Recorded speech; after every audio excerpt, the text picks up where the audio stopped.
Sebelumnya, saat serangga kristal biru ingin memakan serangga besi yang baru berevolusi, tapi tak diduga-duga malah serangga besi yang memakan serangga kristal biru. Tidak ada yang mengira ini akan terjadi dan bahkan roh itu pun lengah.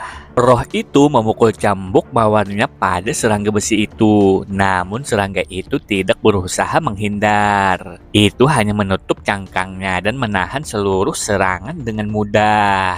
Hansen tahu berapa banyak kekuatan dalam cambuk-cambuknya, dan itu adalah jumlah yang menakutkan. Setidaknya cambuk harus kelas mutan, dan itu jauh lebih kuat daripada apa yang dia dan Little Win bisa hadapi. Meski begitu, cambuk tidak bisa merusak serangga besi sama sekali. Tapi kemudian anehnya cangkang serangga besi itu pecah lagi dan mulai bersinar biru. Itu berkembang sekali lagi.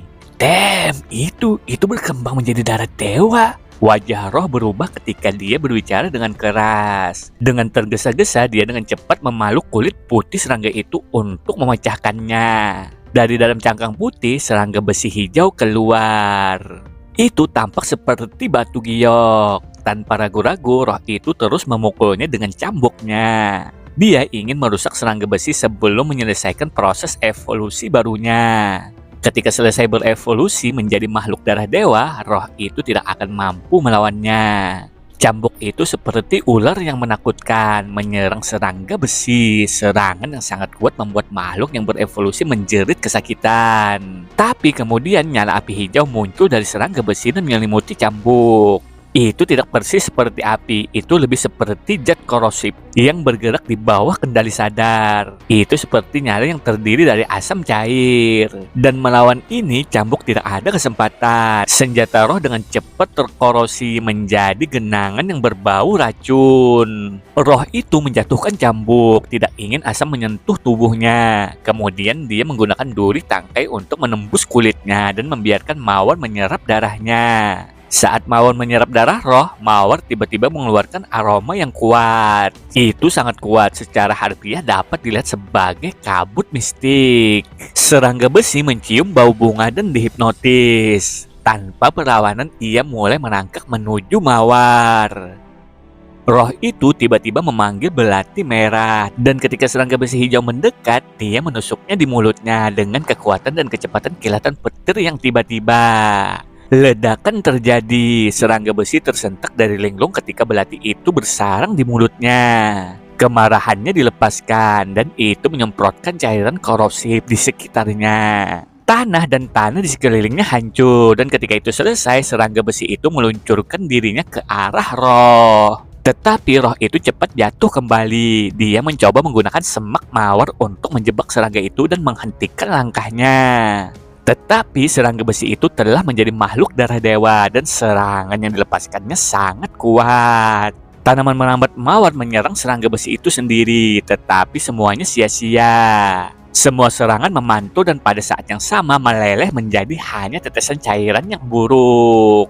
Mawar yang berusaha menjebak serangga semuanya terbakar habis dan sepertinya serangga itu akan mengejar semangat. Wajah roh berubah, tetapi dia tidak terlihat takut. Alih-alih senjata, dia memanggil perisai kali ini. Dengan itu, ia mencoba untuk membelokkan serangga pengisian. Kecah! Dia menopang kapal besar yang berat itu ke arah serangga yang hingar-bingar itu.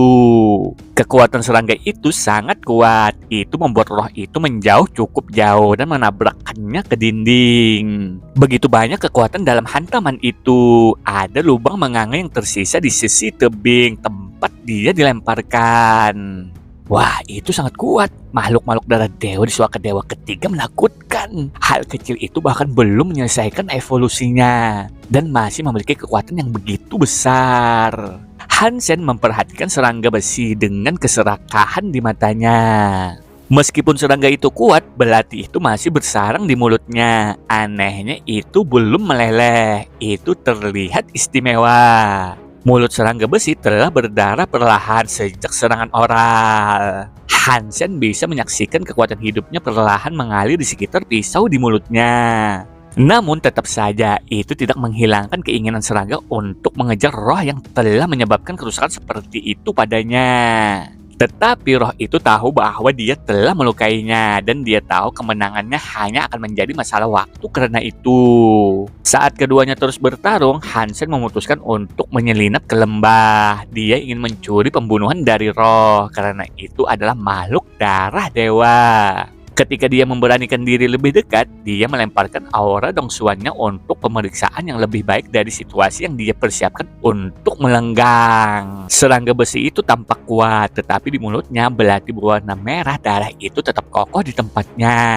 Dia tidak yakin bagaimana belati bisa menahan sifat korosif dari murka serangga dan merusak makhluk itu pada saat yang sama. Serangga besi menutup celah dan menyerang tubuhnya. Roh itu dikirim terbang seperti bola meriam. Dia menabrak tebing terja saat api merasuki dadanya. Meskipun roh itu dengan cepat bisa memadamkan api, serangga besi itu sudah menghampirinya sekali lagi. Targetnya adalah dadanya sekali lagi. Roh itu tidak dapat melakukan apa-apa dan dia sekarang tidak berdaya melawan serangga besi yang haus akan hatinya. Meskipun roh itu tidak akan benar-benar mati, dia masih terlihat terkejut dan bahkan takut untuk kemalangan yang menimpanya. Tapi saat harapan roh atas kemenangan habis, bayangan putih muncul dari bawah. Seorang pria cantik dengan kehadiran dewa muncul di belakang serangga besi. Mata roh yang mendekati penutupan untuk mengantisipasi kekalahan terbuka lebar dengan kejutan mendadak. Dia memandangi cahaya terang itu, tidak tahu apa itu, dari mana asalnya atau mengapa itu muncul.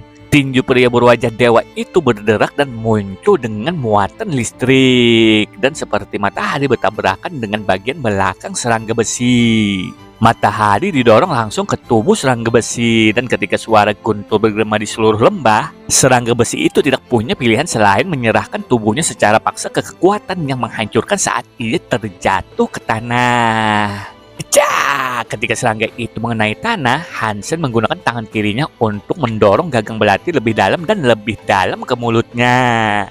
Belati itu didorong melalui tenggorokan serangga dan masuk ke tubuhnya, di mana 2 inci dari pisau belati telah terlihat. Sekarang tidak ada lagi yang tersisa. Seluruh bila dan gagangnya telah didorong masuk ke tubuh serangga besi. Belati itu sangat tajam, itu menembus tubuh, dan ketika itu muncul lagi, itu menonjol melalui posterior serangga. Makhluk darah dewa, serangga raja besi terbunuh, jiwa binatang atau jiwa habis diperoleh. Konsumsilah dagingnya untuk mendapatkan 0 hingga 10 poin geno darah dewa secara acak. Hansen sangat senang. Dia meraih tubuh serangga besi dan belati yang masih ada di dalamnya. Dan dalam cahaya menyilaukan yang muncul bersama dia menghilang dalam sekejap tanpa jejak. Dari kemunculannya yang tiba-tiba di belakang serangga, pukulan berikutnya penggunaan belati dan pelarian yang bahkan lebih cepat. Seluruh kejadian terjadi dalam jangka waktu sekitar 2 atau 3 detik. Sebelum roh itu bahkan bisa bereaksi, Hansen sudah meninggalkan lembah. Dia tidak akan bisa menemukannya. Saat ia bepergian, roh Raja Super Hansen segera berlari keluar dan tubuhnya kembali normal. Dia tidak berani melambat. Dia mendorong dan pergi sejauh yang dia bisa. Jangan sampai roh mencarinya. Hansen menemukan Kulangsi dan Little Wind bersembunyi di tengah-tengah semak. Dia menuntun mereka menjauh dari daerah itu ke arah yang akan membawa mereka keluar dari hutan duri. Hal terakhir yang diinginkan Hansen adalah roh yang tidak puas di ekornya. Hansen tidak bisa menjadi roh Raja Super lama, dan bahkan jika dia menggunakannya lagi untuk mengalahkan roh, dia tidak akan mati. Setelah dia kembali ke batu roh dan memulihkan diri, dia hanya akan lebih membencinya. Dan itu tidak bijaksana baginya untuk membuat lebih banyak musuh. Jika Hansen telah mengungkapkan wajah aslinya ketika dia membunuh serangga, roh pasti akan ingat wajah penyelamatnya. Dan jika itu terjadi, itu akan berarti tidak ada yang menyenangkan. Oleh karena itu, Hansen memutuskan untuk tidak menyerang roh. Dia membunuh serangga itu dan pergi, tidak ingin mengungkapkan identitasnya. Alasan Hansen bisa membunuh serangga besi itu bukan semata-mata karena roh Super King-nya. Itu karena serangga besi sudah melemah dan sekarat. Dia mengambil kesempatan berharap kerusakan yang dia tangani akan cukup untuk membunuh makhluk itu. Namun belati yang membunuh serangga besi, jika belati itu tidak ada di sana dan dia tidak bisa memanipulasi itu, bahkan roh Raja Super tidak akan memberinya cukup kekuatan untuk mengalahkan serangga gila itu.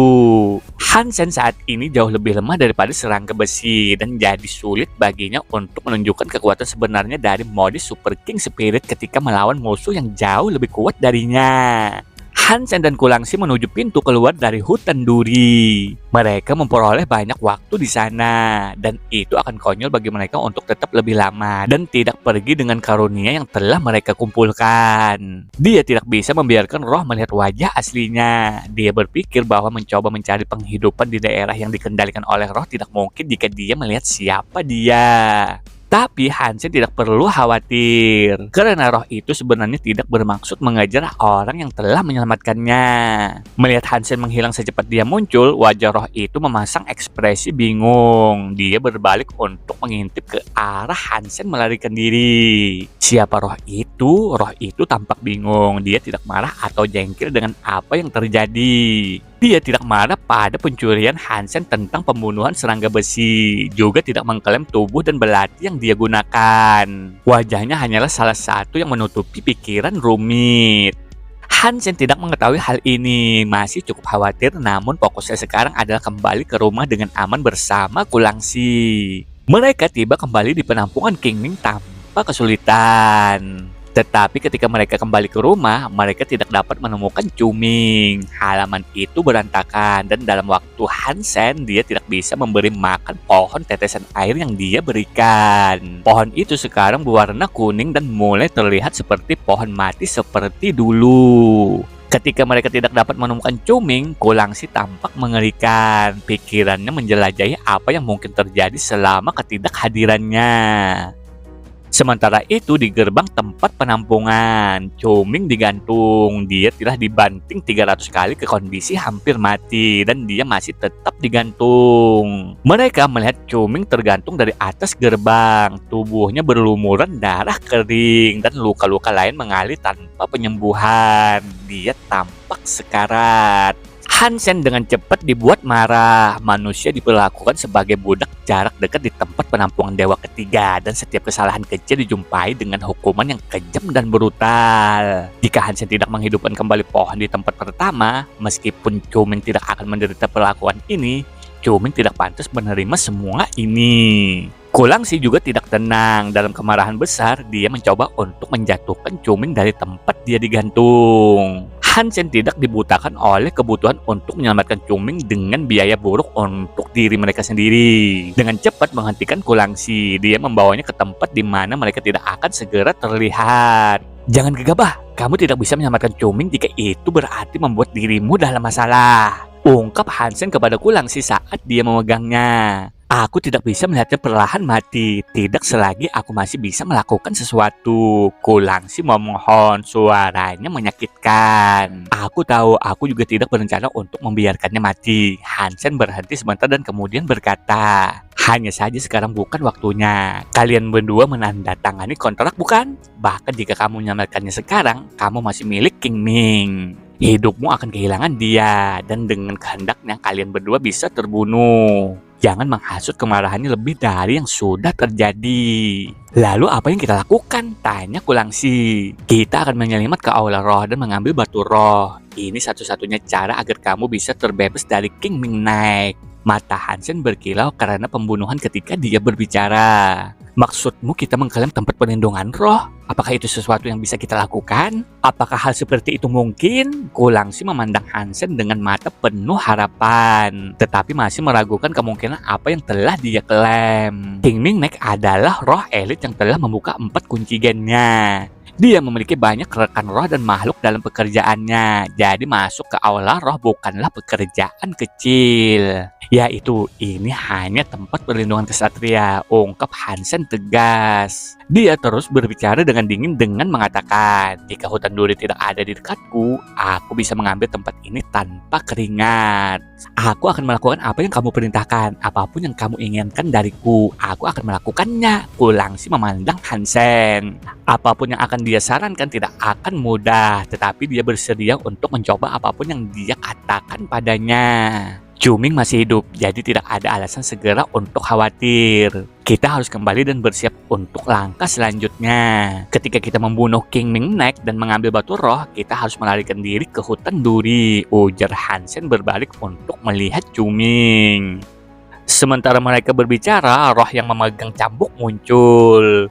Dia berjalan di depan Cuming dan memukuli tubuhnya yang telanjang dan babak belur. Kulit Cuming diberikan cambukan lain, membentuk lesi lain di tubuhnya yang berdarah. Meskipun dia berada di tebing kematian, Cuming masih bisa berteriak dengan keras. Roh itu tidak berbicara dan dia terus mencambuk budaknya yang menderita tanpa perasaan. Dengan setiap cambuk yang menakutkan, jeritan penderitaan dari Cuming menjadi lebih tenang dan lebih tenang. Kulangsi menggerogoti bibirnya dengan gugup, hampir sampai titik pendarahan. Adapun Hansen, ia sampai pada titik realisasi. Dia mengakui betapa sulitnya hidup di tempat perlindungan ketiga bagi manusia. Namun roh itu tidak mau membiarkan Cuming mati dulu. Meskipun dia memukul keras, dia tidak menyerang tempat kritis. Ayo kita pergi, ujar Hansen sambil menarik Kulangsi untuk meninggalkan tempat perlindungan. Kembali di kabin, Hansen menatap pohon darah naga yang sekarat. Dengan analisisnya, ia dapat menentukan bahwa itu memang hidup, tetapi hanya samar-samar. Dia mengeluarkan belati berwarna merah darah dan mencoba menggali akarnya. Dia ingin melihat apakah dia bisa memindahkannya, karena dia tidak ingin meninggalkannya di tempat itu. Masih membutuhkan selusin tahun untuk tumbuh, jadi itu akan membutuhkan sekitar 12 tetesan air lagi.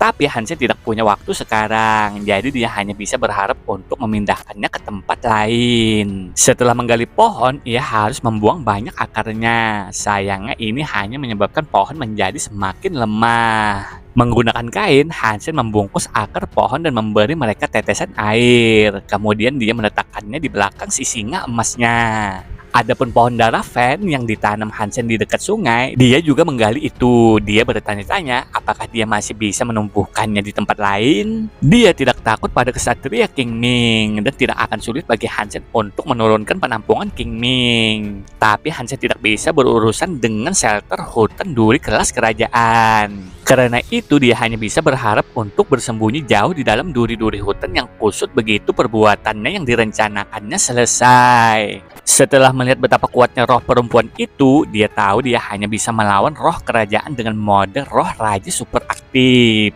Tetapi durasinya terlalu singkat. Jika shelter hutan duri kehilangan banyak makhluk untuk memburu mereka, bahkan jika Hansen bisa melarikan diri, Kulangsi pasti akan terbunuh.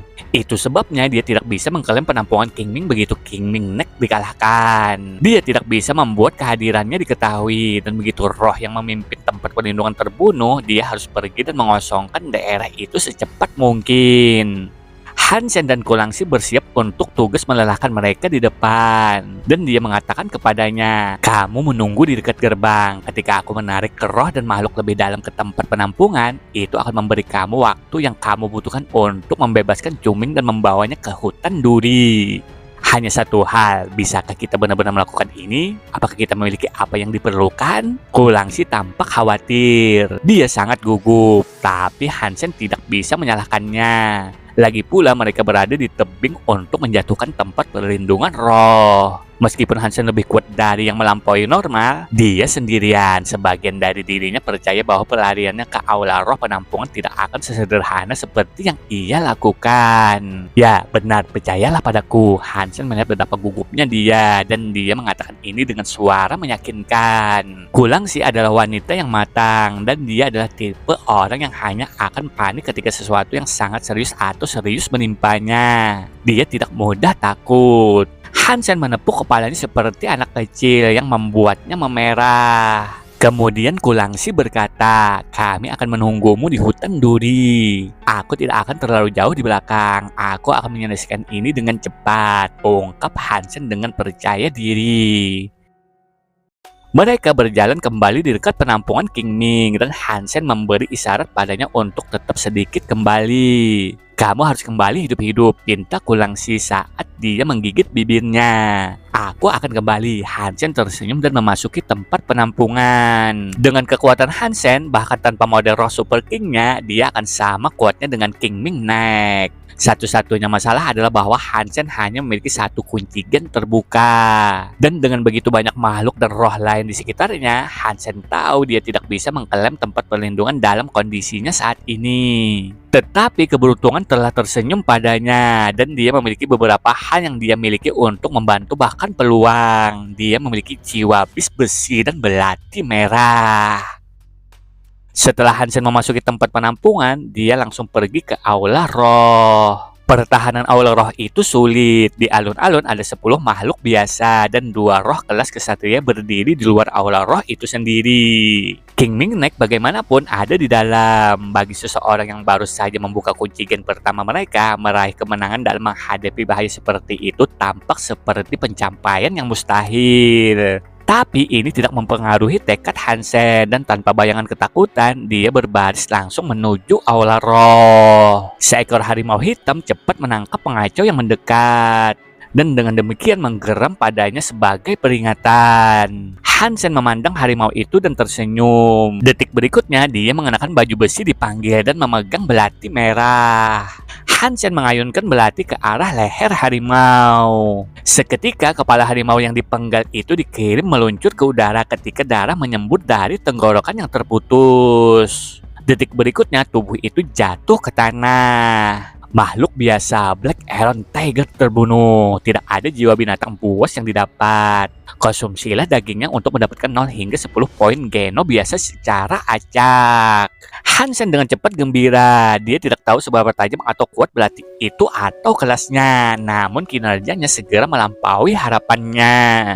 Roh dan makhluk di sekitar terkejut. Tidak bisa percaya perkelahian seperti ini bisa meletus di dalam dinding tempat perlindungan. Dan terlebih lagi si penyusup telah memulai pertarungan dengan makhluk-makhluk yang menjaga aula roh penampungan. Makhluk-makhluk melihat Hansen berlari di dalam alun-alun dan bersamaan mereka semua meraung dan mulai berlari ke arahnya. Dari segala mereka mendatanginya. Sejumlah besar kekuatan elemen berbeda berputar-putar dan mengisi atmosfer dengan volatilitas yang menarik. Ada api, angin, guntur, dan banyak lagi. Dan semuanya siap untuk menjatuhkan Hansen. Setelah ledakan yang merupakan campuran dari berbagai elemen, sebuah kawah raksasa ditinggalkan di lantai plaza. Batu-batu berserakan dan berserakan di mana-mana ketika gumpalan debu menyambut udara dan menghalangi pandangan semua yang ada di sana. Roh-roh dan makhluk-makhluk itu sangat terkejut, percaya bahwa mereka baru saja bertemu dan memusnahkan manusia paling bodoh yang pernah mereka lihat. Dia tidak pernah punya kesempatan, pikir mereka dalam hati. Bahkan roh-roh yang menjaga pintu masuk ke aula roh memandang ke depan dengan sombong. Mereka juga percaya bahwa penyusup itu sudah mati. Sekali ini mereka bisa menyaksikan sesuatu yang mengasihkan dan memang benar karena mereka melihat serangan Hansen seperti yang mereka lakukan pada kinerja badut dalam karnaval. Tidak ada manusia yang mencoba untuk menyerang King Ming Shelter sebelumnya. Jadi itu tontonan yang lucu. Tetapi pada detik berikutnya dari dalam debu berjilbab, bayangan manusia berkedip-kedip oleh setiap makhluk. Mengakui bahwa serangan awal mereka telah gagal. Mereka semua mengaktifkan kekuatan kunci gen mereka. Di tengah kekacauan, Hansen masih berlari dan bahkan tidak meluangkan waktu untuk menghindar. Serangan gabungan memang semua melanda Hansen, tetapi baju besinya mampu menahan kekuatan dan pemakaiannya tidak dibalas kerusakan. Aliran darah lain melintas di udara saat makhluk biasa merosot ke tanah yang hancur. Hansen bergerak seperti mesin pembunuh di tengah-tengah makhluk. Seperti ternak, setiap makhluk dibantai tanpa ampun oleh Hansen. Wajah-wajah makhluk dan roh yang ada di sekitar semuanya berubah. Adapun 2 penjaga aula roh, mereka membeku. Mereka tidak lagi merasa geli. Sekarang mereka merasa takut. Beberapa makhluk kuat masing-masing terbunuh dengan satu serangan. Tidak ada yang diberi kesempatan untuk melawan. Seseorang menyerang aula roh. Alarm akhirnya terdengar dari mulut para penjaga. King Ming-nek sudah merasakannya ketika makhluk pertama telah terbunuh. Dia mengulurkan kening dan ingin melihat si pengganggu sendiri. Tetapi segera setelah melangkah maju, ia merasakan satu lagi makhluknya musnah dan dia terkejut. Tapi kemudian wajahnya berubah total. Satu demi satu, ia merasa masing-masing makhluknya dibunuh. Bagaimana ini mungkin? Ada seseorang yang kuat datang ke tempat perlindunganku? Dia tidak dapat membayangkan orang seperti apa yang dapat mengalahkan begitu banyak makhluknya dalam waktu yang begitu singkat. Hanya roh kerajaan atau makhluk mutan yang bisa melakukan hal seperti itu. Dan ini adalah sesuatu yang dia tidak bisa membangun pertahanan yang tepat melawan. Tapi tempat perlindungannya terutama diperintah oleh shelter hutan duri. Mereka seharusnya menyerang shelter hutan duri, bukan tempat ini. King Ming-nek mempercepat pendekatannya karena keinginannya untuk melihat apa yang sedang terjadi meningkat. Tetapi ketika dia mendekati pintu itu ditendang terbuka dengan kekuatan yang luar biasa. Dua bayangan terbang di dalam yang membuat sphincter King Ming-nek mengencang. Mereka adalah roh kesatria yang bertugas menjaga aula roh. Tenggorokan mereka digorok terbuka dan mereka dilemparkan melalui pintu. Manusia dan roh berbeda. King Ming-nek bisa mengatakan penyusupnya adalah manusia meskipun sepenuhnya mengenakan baju besi dengan penampilannya tertutup. Bagaimana mungkin manusia datang ke tempat perlindunganku? King Ming-nek tidak bisa berpikir jernih saat ini. Tidak ada banyak manusia di sekitarnya dan hanya ada 5 di hutan duri shelter secara total. Tapi sekarang seseorang baru saja menyusup ke aula rohnya. Siapa dirimu, Hama, yang berani melakukan pelanggaran di aula rohku? King Ming-nek memegang tombak dan memanggil Hansen. Aku orang yang datang untuk membunuhmu, jawab Hansen dengan dingin. Dia menggunakan aero dan dia terbang menuju King Ming-nek. Kau bodoh, King Ming-nek memperhatikan betapa rendahnya kecepatan dan kekuatan Hansen. Jadi dia mengangkat tombak lampu hijau dan berlari maju untuk terlibat dengan aggressornya. Tombak hijau bertabrakan dengan belati merah ke hasil yang mengejutkan. Tombak hijau itu dihancurkan. Belati dan Hansen bergerak seperti pelangi yang turun, salah satu yang akan menyentuh hati King Ming. Wajah King Ming turun karena dia sekarang mengerti bagaimana para penjaga dan pelindung makhluknya telah dibunuh. Belati itu terlalu kuat. King Ming-nek adalah elit yang telah membuka 4 kunci gennya. Pada saat yang tepat, ia mampu menghindari serangan udara Hansen dan membalas dengan tinjunya sendiri. Lampu hijau yang menyelubungi tinjunya seperti api neraka mistik, dan itu menuntun tinju itu ke hantaman langsung ke dahi Hansen. King Ming-nek dengan dingin tertawa sebagai reaksi dan berpikir pada dirinya sendiri. Tidak masalah seberapa tajam atau seberapa kuat belatimu, tidak ada yang bisa mengatasi lampu hijauku. Bang! Ketika lampu hijau bersentuhan dengan Hansen, itu seperti kaca yang dilemparkan ke baja. Helm itu tidak pecah dan ia menembus cahaya tanpa melambat. Tidak mungkin! Mata King Ming terbuka lebar saat dia berkumur kata-kata. Darah tersedak lidahnya saat belati mengiris tenggorokannya. Dia dipenggal kepalanya dan kepalanya jatuh ke tanah seperti batu. Tidak berhenti selama 1 detik, Hansen berlari ke arah patung di aula roh dan meraih batu roh dari dahi patung itu. Di luar aula, banyak makhluk dan roh muncul untuk menyaksikan siapa yang mereka yakini sebagai penguasa baru mereka. Mereka melangkah ke aula roh dan dengan cepat memadati itu. Di sana mereka semua melihat Hansen mengambil batu roh. Batu roh hijau berubah menjadi cahaya hijau yang terang dan mengerikan. King Ming-nek dengan enggan muncul dari batu roh dan berlutut di depan Hansen, di depan semua makhluk dan roh di aula untuk bersumpah. Saya King Ming-nek bersedia untuk tunduk dan menawarkan kesetiaan mutlak kepada master baru. Saya bisa menjadi pelayan yang paling setia. Semua makhluk membeku di tempatnya, menatap tontonan paling tak terduga hari itu. Pemilik tempat perlindungan King Ming, roh yang selalu mereka layani, berlutut untuk berjanji kepatuhan pada manusia. Dan tidak ada skema atau taktik tersembunyi. Itu nyata terjadi. Kontrak yang ditandatangani masing-masing makhluk, roh dan manusia dengan King Ming hancur pada saat itu. Mereka masing-masing dan semuanya gratis. Dia telah diklaim dan tanda yang dia berikan kepada mereka semua lenyap. Kembali dari luar, Kulangsi membawa Cuming dan singa emas ke hutan duri. Ketika dia merasakan tanda itu pecah, dia menangis bahagia. Dia melakukannya. Kulangsi menyeka air mata yang datang. Tidak hanya dia senang atas kemenangan Hansen dan membalas dendam, dia juga senang telah mendapatkan kembali kebebasannya.